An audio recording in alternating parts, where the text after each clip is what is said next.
Sercincotta habe ich euch schon mal in einem Video vorgestellt und ich habe mir mittlerweile mehrere Sachen von ihm angeschaut und ich finde das absolut lehrreich, gerade für Amateure oder ambitionierte Fotografen, was er hier so zu bieten hat, denn er bringt es immer ganz schnell auf den Punkt, erklärt absolut genau, stellt auch alle Informationen, die relevant sind, bereit.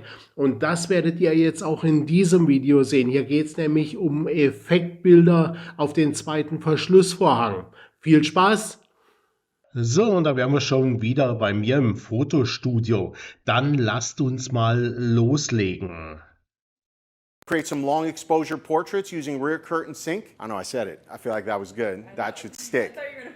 No, I didn't screw it up. Let's get to it.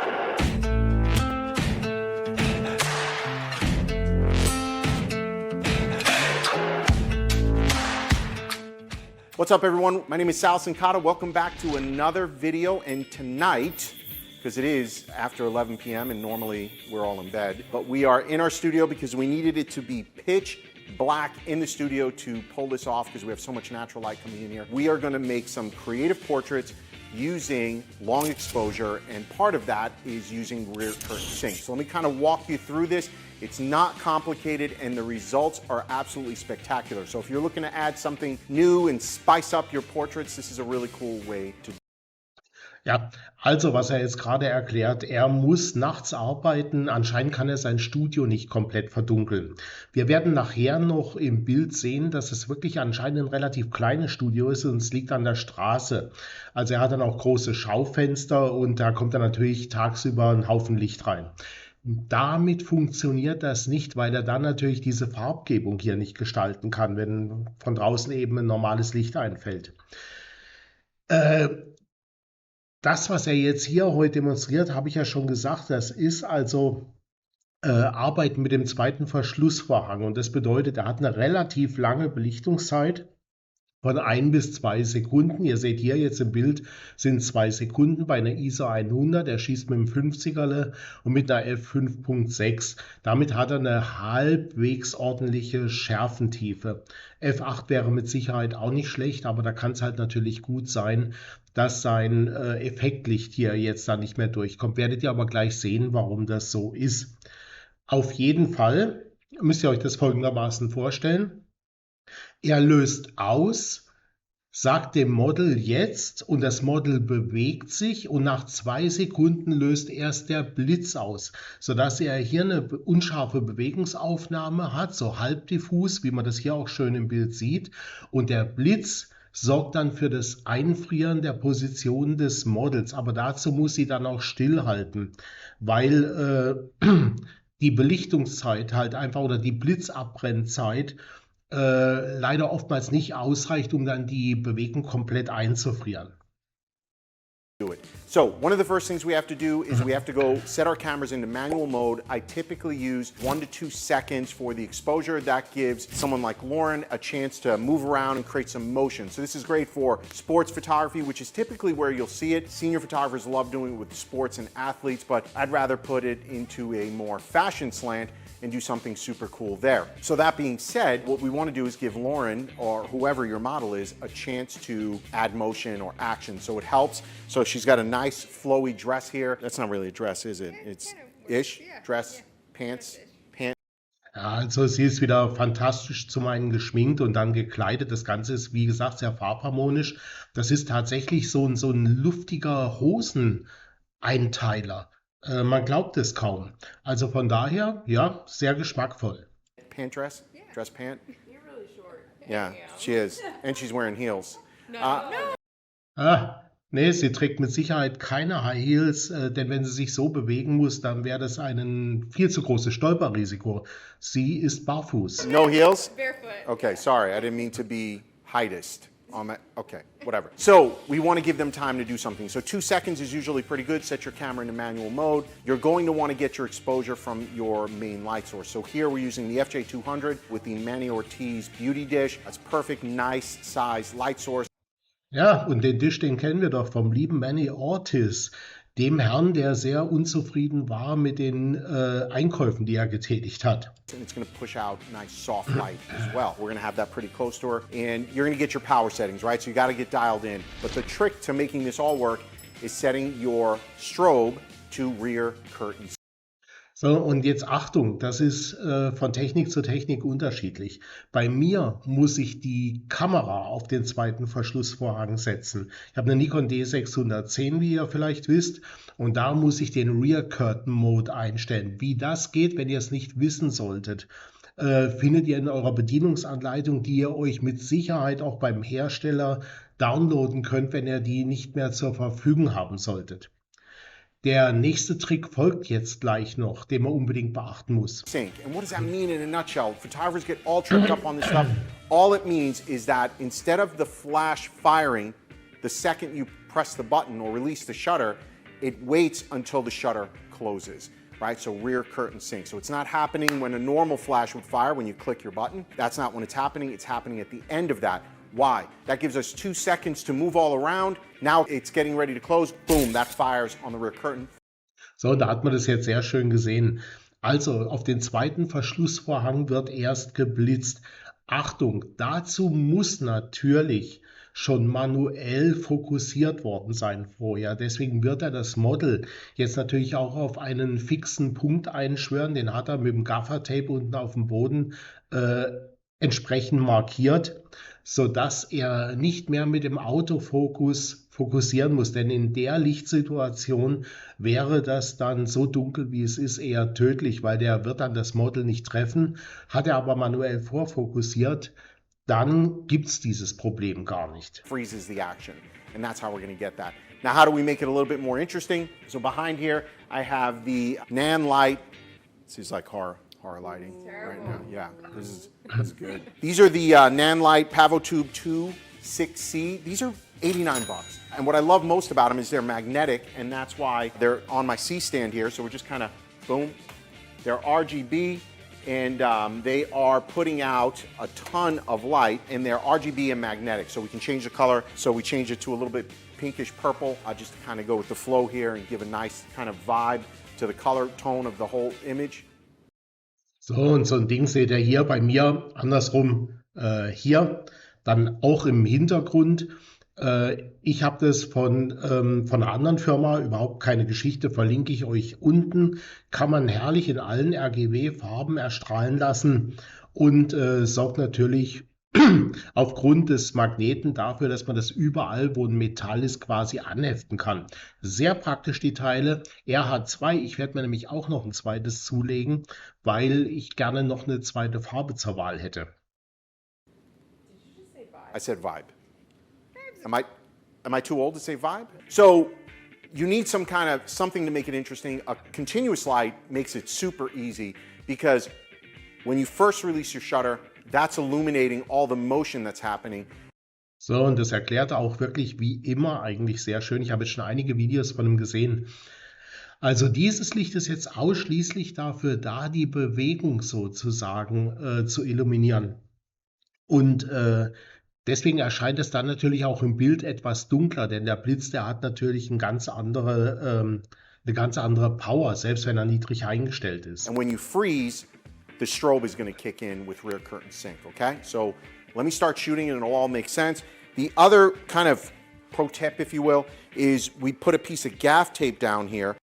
Das ist jetzt das, was ich vorhin erklärt habe, dass er dem Model sozusagen einen Punkt gibt, auf dem es stehen muss, wenn der Blitz auslöst, sodass eben nicht mehr autofokussiert werden muss, sondern er mit manuellen Fokus das schon voreingestellt hat.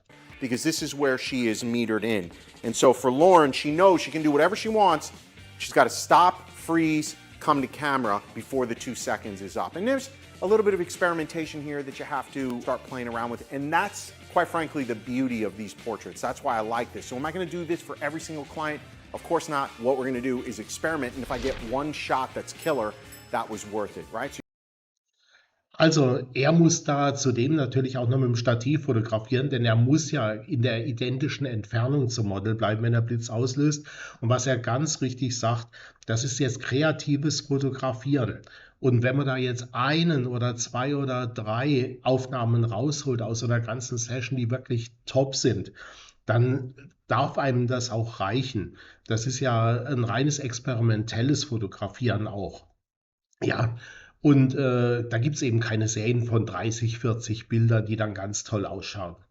Schauen wir mal weiter. You can do all your normal stuff, but if you want to up the ante on your portraits, give this a try. So I want to stop talking because this is probably the longest I've talked as an intro to the video, and I want to start doing. So let's get to it. All right, so Lauren, now what I do have to do, I apologize, we're going to have to turn off this light, so we're all going to be lit purple. 1, 2, Ja, jetzt muss er natürlich das Videolicht ausschalten, ist ja klar. 3.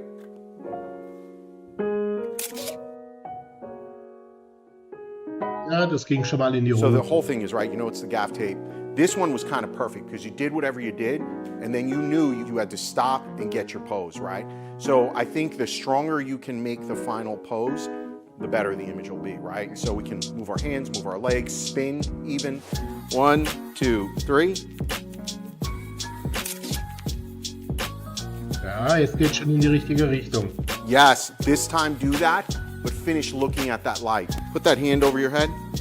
There you go. I'm just trying to get dialed in. All right, here we go. 1, 2, 3.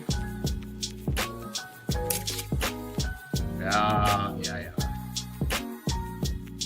Look at this, dude. Holy shit. Isn't that so That's cool? so cool. This is so much fun. I love the color palette too. So, und jetzt seht ihr auch seinen Laden. Also tatsächlich ist das ein sehr kleines Studio. Der hat auf keinen Fall mehr Raum zur Verfügung als ich. Ich glaube sogar eher weniger. Also von daher ist das natürlich ein sehr beengtes Arbeiten. Und wenn er jetzt noch tagsüber das machen würde, kann gar nicht hier diese ganze Fenster- und Türfront verdunkeln. Naja, von daher, okay. Color palette's really working.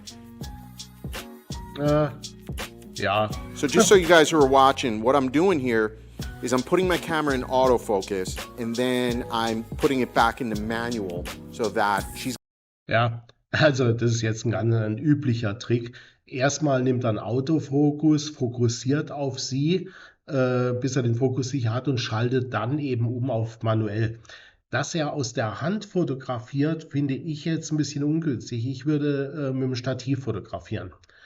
Einfach um die Position permanent zu halten, weil so muss er sich natürlich auch eine Markierung machen und vor allen Dingen immer genau in derselben Entfernung zum Model bleiben. gotta get to that spot. I'm shooting it at f5.6. I might switch to f8, but so Was ich vorhin gesagt habe, eine F8 wäre durchaus auch denkbar wegen der Schärfentiefe. far the images are looking pretty good. All right, here we go. 1, 2, 3.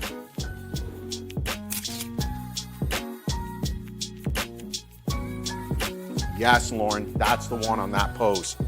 Oh my god, it's so cool. So I think with this stuff, it's super important to show her what we're getting and what we're doing. You hear us talking through it because I think this type of portrait is very much collaborative in nature. I can't just shoot away and give micro direction. Like we really have to work through what she's doing for it to work. So now I want to do where you start off camera and then you kind of spin into camera. Maybe you don't even spin. Maybe you're just kind of gliding in. I think if you go here and this hand is here and you're dragging, I think that looks good. There you go. Ready? 1, 2, 3.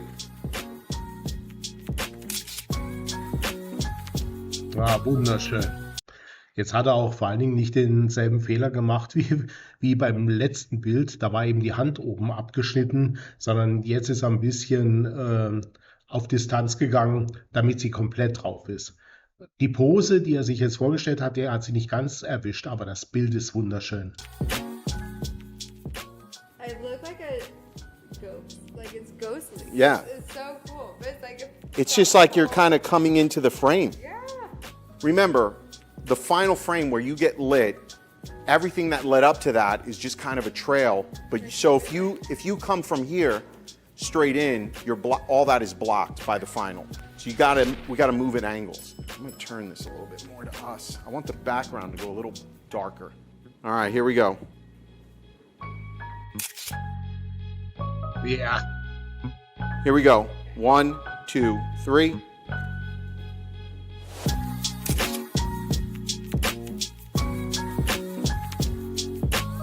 1, 2, 3. There we go. Let's see. Did we get... Ja, schaut euch das an, sagenhaft. Also da kommen schon wirklich ein paar schöne Sachen dabei raus. Sie stellt sich auch nicht blöd an, er gibt klare Anweisungen. Das ist das A und O an der ganzen Geschichte. Und der das Video dreht, da muss man auch mal ein ganz großes Lob aussprechen, der bleibt halt auch ruhig und kaspert hier nicht großartig rum. Und das ist beim Sal Cincotta, wenn ihr euch mal seine Videos reinzieht, ist das wirklich kontinuierlich da. Der bringt alles auf den Punkt. Also ich kann das längst nicht so gut wie er. Und dann macht er wirklich klare Ansagen. Und wenn man sich da ein bisschen Notizen nebenher macht, gerade als Anfänger, ich meine, der Profi, der kennt solche Sachen natürlich, aber gerade als Anfänger oder Fortgeschrittener, dann kann man das super gut nachstellen. Und nochmal, was ihr hier seht, dazu braucht ihr keinen großen Blitz und keinen Studioblitz, das geht mit dem Speedlight. Fast sogar noch besser, weil Speedlights sehr kurze Abbrennzeiten haben, wenn sie nicht auf voller Leistung laufen. Und dann wird noch besser eingefroren. Get it? I think so. That looks really good. How you doing, Lauren? Saw you like stretching. Yeah. Was it a lot of work for you? Was it hard? Just wore out? Little stretch dancing? What do you think? I think you should try it. I should try it. No, I'll stay on that side of the camera for sure. All right, everybody, let me know down below which shot was your favorite, which one of Lauren's athletic movements were the best. But hopefully you see this is about experimentation. Have fun with it. That's what this kind of lighting is all about. The products in the comments below. And if you like this video, subscribe to our channel. Click the bell, ding, give it a little, do the ding. They got to subscribe to get notifications. No, you got to hit the bell. Are you on YouTube? Yeah, no. We'll see you in the next video. Bye. Ja, tolles Video.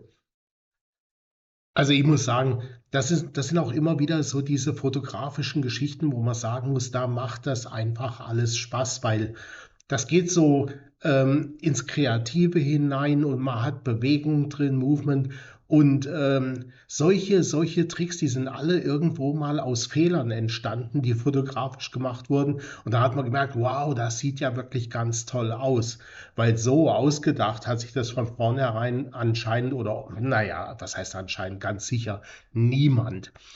Gehen wir mal zum Fazit über. Nun, liebe Foto- und Videofreunde, habe ich euch zu viel versprochen. Sal Cincotta hat es wieder mal auf den Punkt gebracht.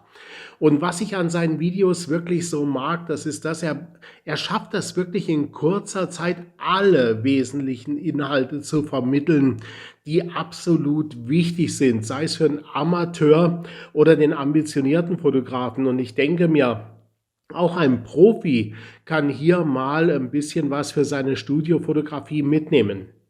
Ich hätte noch ein interessantes Outdoor-Video von ihm. Wenn ihr das möchtet, dass ich darüber auch eine Rezension verfasse, dann sagt mir doch bitte Bescheid.